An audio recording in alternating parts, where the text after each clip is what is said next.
Welcome to Earth Archives. You can see the California gold rush from various videos of the American West pioneer period. It can be said that it was in full swing, but is it really so?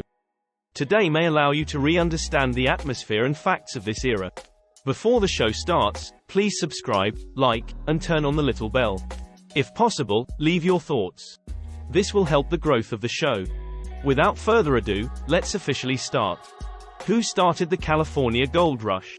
James W. Marshall, a man who found gold flakes in the American River stream that started the California gold rush. It all started with a man known as James W. Marshall. On January 24, 1848, Marshall discovered gold nuggets in the American River stream while building a sawmill for John Sutter. More of him later. There were lots of gold discovery rumors in California at the time, so no one believed Marshall's discovery at first. But once the alluring shiny flakes were confirmed to be gold, Sutter, naively, asked the mill workers to keep it a secret. Obviously, it didn't last long. Here's what one of the workers said about the fateful events of January 24th. Here came Mr. Marshall with his old wool hat in hand, and stopped within 6 or 8 yards of the saw pit and exclaimed, "Boys, I have got her now." I, being the nearest to him, and having more curiosity than the rest of the men, jumped from the pit and stepped to him, and on looking in his hat discovered say 10 or 12 pieces of small scales of what proved to be gold. News about the California gold rush spread like a wildfire. Once it got going, it couldn't be stopped. Many people, mostly men, sold their homes and borrowed money to make the promising trip to California. While most of the newcomers were Americans, the gold rush also attracted thousands of foreigners from Europe, Australia, Latin America, and even China. These men, who became known as the 49ers, were all after one thing: instant wealth. And while a handful of them made a lot of money digging gold, others became rich by selling overpriced food, supplies, and clothing to miners. Among them was someone called Levi Strauss. So, Strauss was one of those people who used their wits, not their shovels, to build a fortune in the Golden State.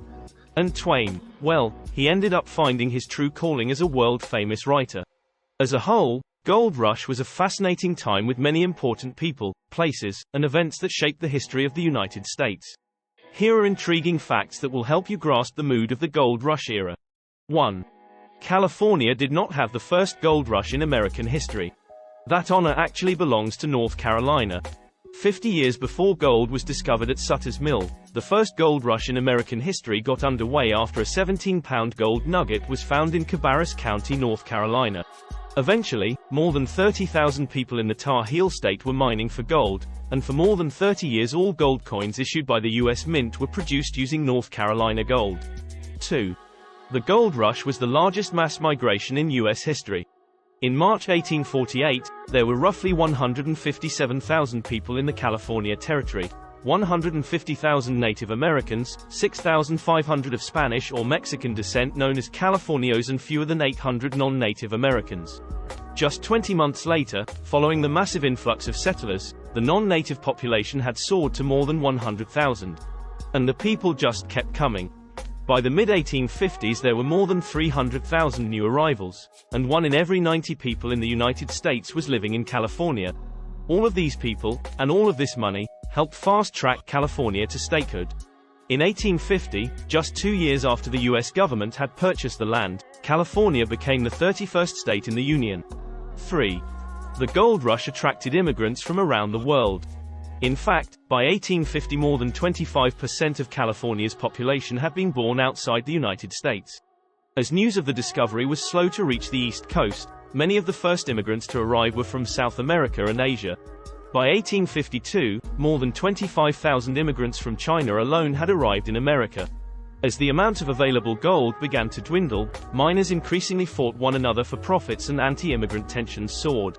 The government got into the action too.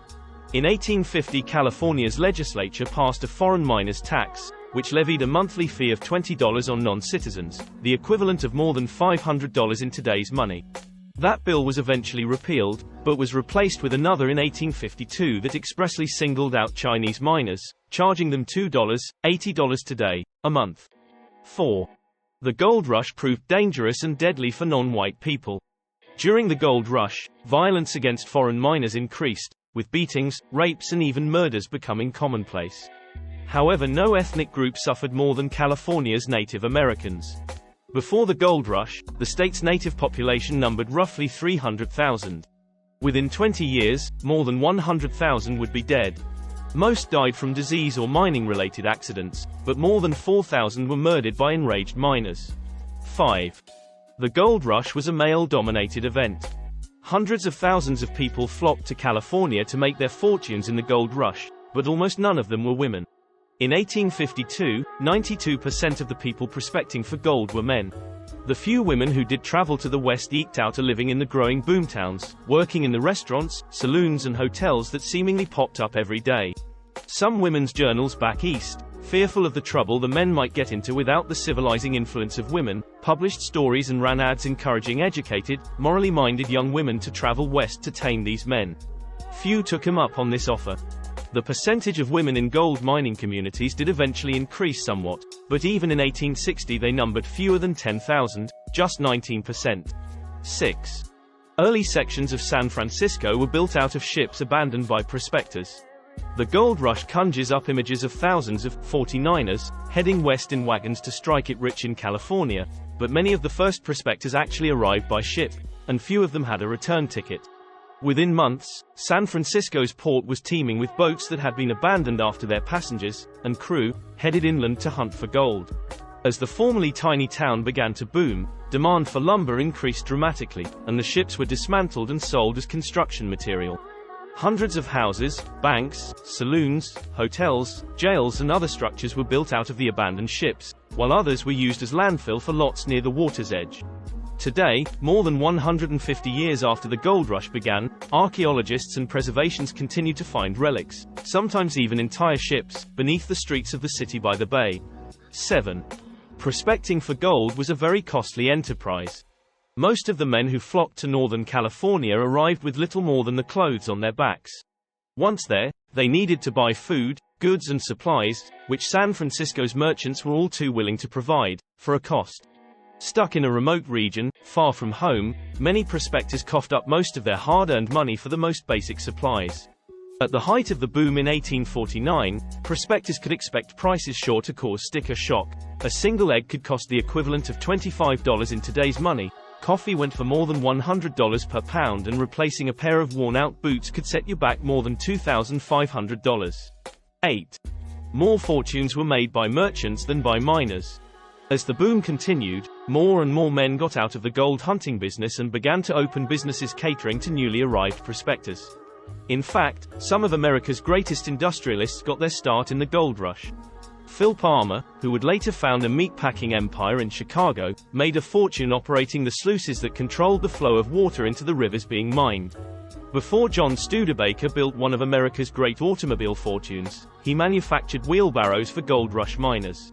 And two entrepreneurial bankers named Henry Wells and William Fargo moved west to open an office in San Francisco, an enterprise that soon grew to become one of America's premier banking institutions. One of the biggest mercantile success stories was that of Levi Strauss.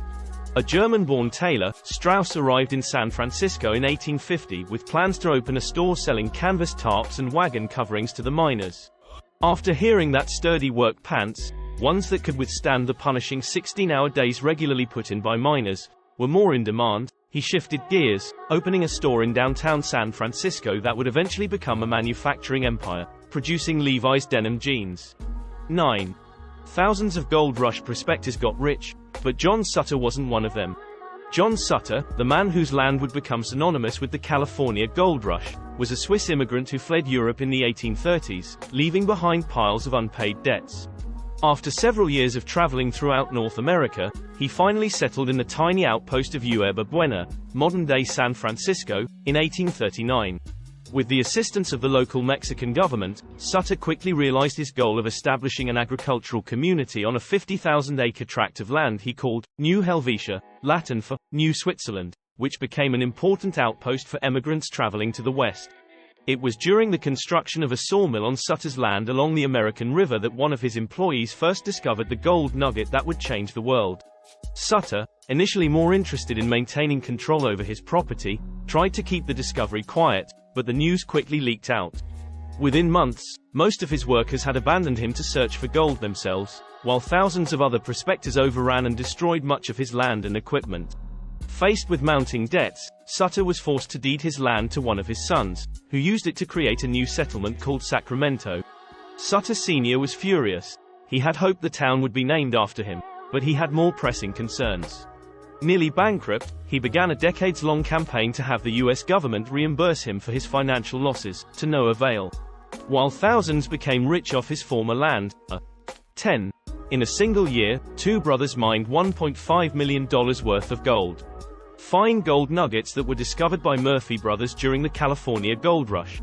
Brothers John and Daniel Murphy arrived in the Sierra Nevada in 1848, struck gold within days, and mined $1.5 million worth of gold in a year, worth around $56 million today. The town of Murphys, California, is named after them. It was one of the oldest and most important of all the gold rush camps in the Golden State. Another unnamed miner allegedly found $17,000 worth of gold a week in the gold rush period. But that's not certain. 11. Most of the gold rush was dominated by men. 3 men and a woman digging gold during California gold rush in the late 1840s. Of 40,000 people who arrived in California at the beginning of the gold rush in 1849, only around 700 were women. Welcome to Earth Archives. You can see the California Gold Rush from various videos of the American West pioneer period. It can be said that it was in full swing, but is it really so? Today may allow you to re-understand the atmosphere and facts of this era. Before the show starts, please subscribe, like, and turn on the little bell. If possible, leave your thoughts. This will help the growth of the show. Without further ado, let's officially start. There is little evidence that a lot of them participated in gold digging because it was thought by many that the California goldfields lifestyle would be too harsh for women and that the goldfields were no place for a lady.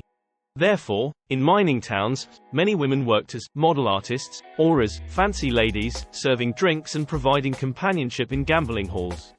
Yet, some women braved the harsh journey to the Golden State in pursuit of freedom and the chance to live independently from their male family members. Some of them managed to become successful business owners and small entrepreneurs as booksellers, saloon and shopkeepers, and newspaper editors. 12. Parts of San Francisco were built out of ships abandoned by gold miners.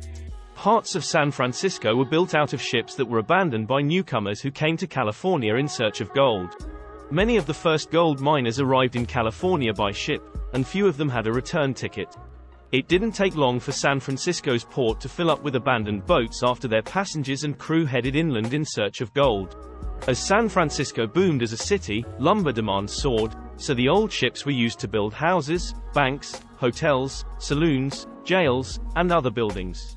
Even today, archaeologists continue to discover relics and even entire ships beneath the streets of the city by the bay.